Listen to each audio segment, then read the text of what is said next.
কৃষ্ণ ইয়াত ইমান সুন্দৰ কথা ক'লে।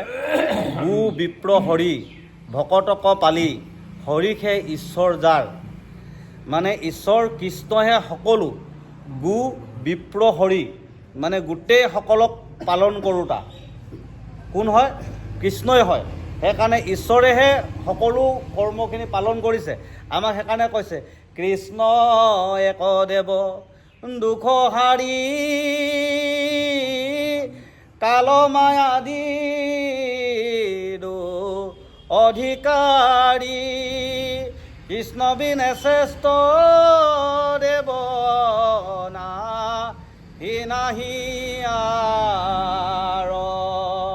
নামঘোষাত সুন্দৰকৈ কৈছে যে কৃষ্ণই এক দেৱ যিয়ে সমগ্ৰখিনি ধাৰণ কৰি আছে। সেইকাৰণে কৈছে গু বিপ্ৰ হৰি ভকতক পালি হৰিষে আছে ঈশ্বৰ যাৰ, একো কালে তাক নপাৱৰে বিপাক কহিলো পৰমহাৰ।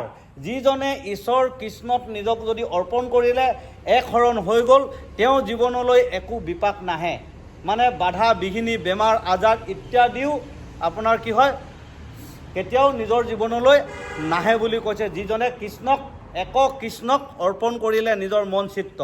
তা আমাক কৈছে নহয় সহস্ৰ লক্ষ মানে হাজাৰ কোটি বেমাৰ আমাৰ মানে কৃষ্ণ নামত উদ্ধাৰ হয় বুলি আগতেও কৈ গৈছে। আমি যেতিয়া এই ষষ্ঠ স্কন্ধ অধ্যয়ন কৰি আছিলোঁ আগত কৈছে যে আমাৰ সেই ৰজাৰ কাহিনীত সুন্দৰকৈ কৈ গৈছে যে আমাৰ এই সহস্ৰ কোটি বেমাৰ পৰ্যন্ত এই কৃষ্ণ নামেৰে আমাৰ দূৰ কৰি দিয়ে বুলি কৈছে।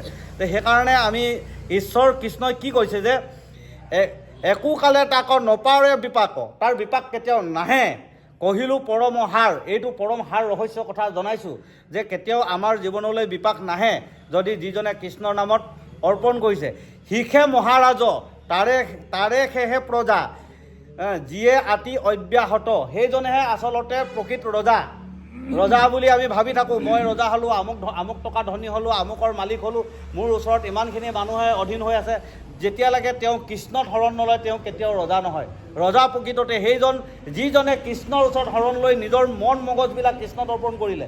জানিব নিজৰ চকুকেইটাক আপুনি পালন কৰিব জানিলে, নিজৰ কাণক আপুনি পালন কৰিব জানিলে, নিজৰ জিভাক পালন কৰিব জানিলে, নিজৰ নাকক পালন কৰিব জানিলে, নিজৰ হাতক পালন কৰিব জানিলে, মানে সম্পূৰ্ণ এই পঞ্চভৌতিক দেহাটোক যেতিয়া আপুনি পালন কৰিব জানিলে তেনেহ'লে আপুনি নিজেই ৰজা।